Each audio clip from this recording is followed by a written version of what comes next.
Welcome to this edition of Backstage Pass with Lia Chang. I'm your host, Lia Chang. Today, I'm at Chelsea Table and Stage for the Abingdon Theater's Broadway on the Bowery concert presentation of Luanne and Kristen Rosenfeld's Divided. Abingdon Theatre Company presented a concert performance of Divided, a new musical composed by Kristen Rosenfeld with book and lyrics by Luanne Rosenfeld at Chelsea Table and Stage. The performance was directed by Jim Cooney with musical direction by Robbie Cowan. Abingdon Theater's Divided. I'm Luanne Rosenfeld. And I'm Kristen Rosenfeld. And we are at Chelsea Table and Stage for Broadway on the Bowery. Divided, produced by Abingdon Theatre Company. I sat down with the mother-daughter musical theater writing team to talk about Divided and centering their narratives on women. Kristen also talked about her work as manager of the Bo-La Kung Fu Martial Arts School, and on Saturday, February 3rd, her Sifu Paul Ko and students from Bo-La Kung Fu will be performing the lion dance and give martial arts demonstrations at the Asia Society New York as part of the programming of delightful family-friendly activities.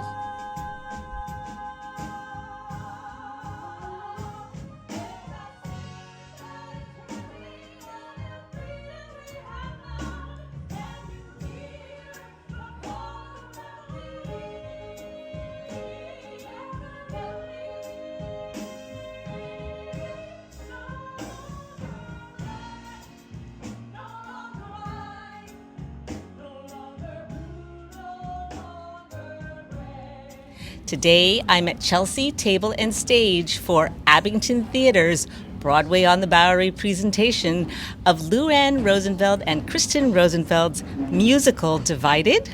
Welcome to the show. I'm so excited. And is this the first time that it's being presented in New York?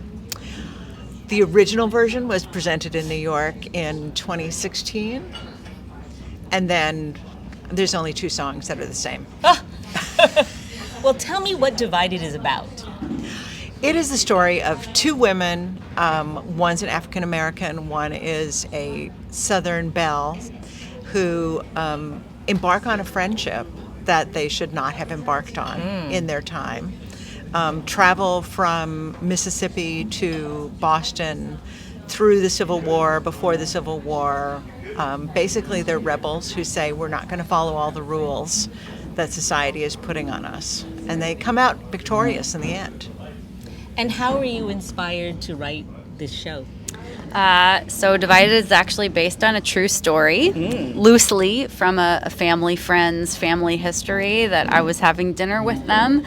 And they said, have we never told you this story before? We're just talking about family histories in general. I said, no, I've never heard this story. So they started telling the story about the great-grandmother who was a Southern woman, met a Northern man just before the Civil War. They fell in love. They got married. They moved back to the North to be with his family, had a child. And then as they tell the story, the husband's family poisoned his mind against his Southern wife and drove her away and kept the child with them in the North. The child grows up believing her whole life that her mother is dead.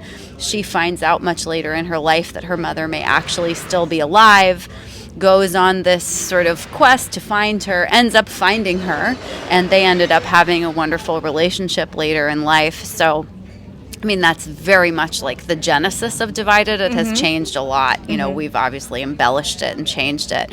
But it is, loosely based on that true story. Now, you are a mother-daughter team.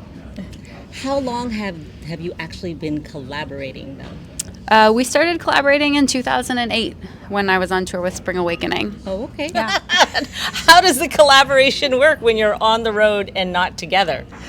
Pretty much we start with the story, so it always starts with the book and it starts with lyrics, and I'll send something to Kristen, she'll read it, she'll work on music, she'll send something back to me. Technology is wonderful. She'll make a recording on her phone that I listen to. Sometimes she'll just call and sing it to me. Aw. so we can get a feel for whether it's the right music for that moment, for those lyrics. So we pretty much go back and forth. Mm-hmm. And how many musicals have you collaborated on? Let's see. I don't know, Maybe five? I think so. What excites you about having it being done here? Well, I'll let Kristen add. I think one of the great things is that Abingdon has been fabulous. They really take seriously the idea of shining a light on new work by relatively unknown writers, as opposed to just, this is a new work, but we know the writer won a Pulitzer Prize. Right. And they have just been amazing. They really have been supportive in every way, and we've got amazing talent that is bringing the songs to life. And how did it come onto Abington's radar? Did you submit it for a presentation, or someone was chatting about it, or you were having cocktails? Jim Cooney, who's directing the concert, is somebody that we have worked with. He's a wonderful director. Okay. He's also a great supporter of artists. So he knew the show. We worked with him on it at James Madison University. Okay. And he was friends with Chad at Abingdon. And when they said, we're looking for something new, Jim said, you have to read this and hear some of the music. And Chad loved it. That was amazing. It was amazing. Synergy. The opposite of dividing each other up is to have empathy for each other, and this is a show that lets the audience see different types of people and from different viewpoints and whatnot. And so I think it's don't underestimate the power that we have as artists to really make people think differently and offer change to the world. And this is a show that does that. And so I know it's a one-night concert, but we can really take this responsibility to deliver this story and give people a chance to think differently. So thank you for being here. Thank you for doing this tonight. Yeah. My words, her music sounds so much better coming out of your mouths than they do coming out of my head or my mouth. So thank you, all of you. Yeah, thank you so much. You guys are all amazing, and we're so grateful that you're here. That's it. She is bold, she's very passionate, very lively girl with a light in her eyes. Whether I fight, whether I fall, I won't be afraid, but I will be strong. I can see her. I am that girl with the light in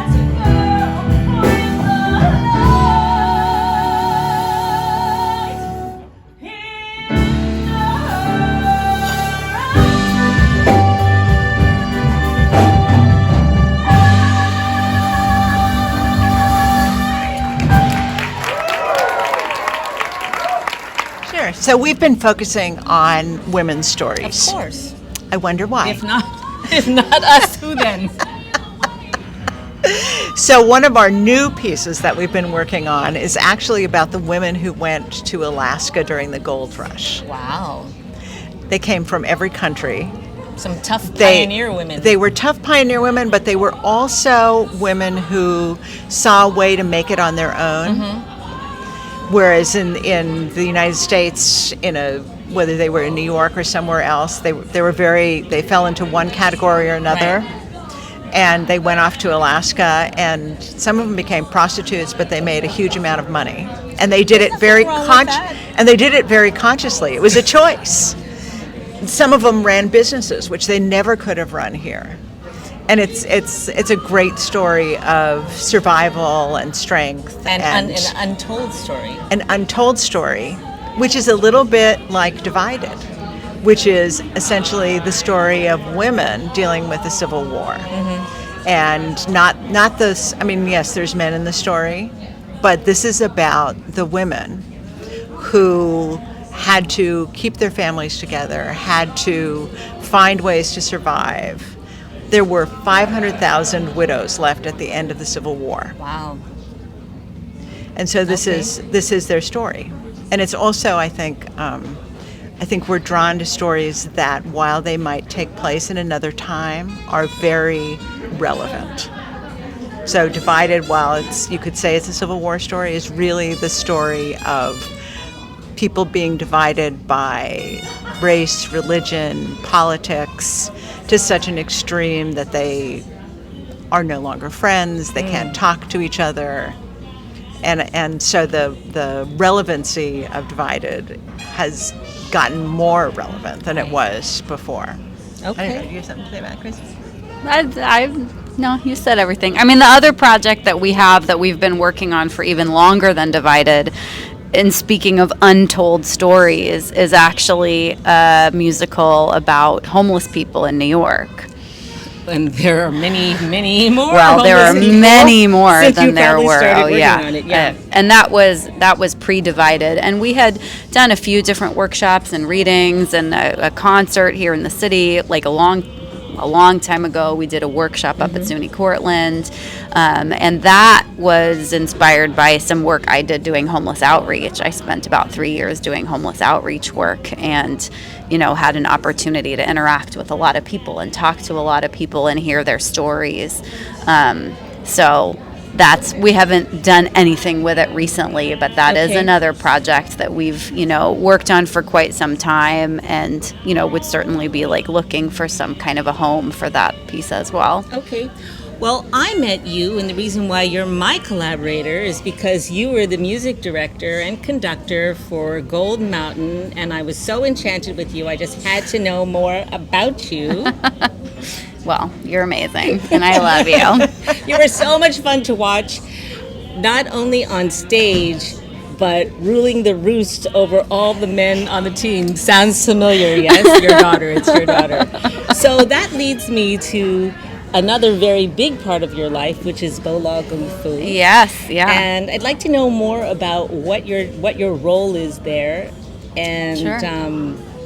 Why it's so important to you. Yeah, I mean, I'm the manager at the school and an assistant to my teacher, Sifu Polko, and he's the headmaster of Bolo Kung Fu. And I mean, we do a lot of things. We teach Kung Fu classes for kids, for adults, all ages, and then we also do traditional Chinese lion dance. So it's and my teacher makes books, manuscripts, videos, preserving the art of Kung Fu for future generations. So I think it's important for a few reasons. One is preserving this ancient art that is so important, and so few people are preserving it in the really traditional way, with the language, the culture, every single aspect, not just the movement. So I think that that's really important. And then, passing it on to the next generation, giving kids an opportunity to learn focus and discipline and respect and all of those qualities that are not necessarily imparted in other areas of their life, but they come to the Mogun and they learn all of these traditional values, along with learning to be physically strong and confident and all of those things. And the same benefits go for adults, but I think you really see the difference in the kids' lives. And where is Bola Gung Fu located? Yeah, we're on the border of the Lower East Side and Chinatown, NYC, right on Grand Street by the Grand Street subway station. And we have a website, it's blkf.nyc. I know.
Thank you for joining me for this edition of Backstage Pass with Lia Chang. Until next time.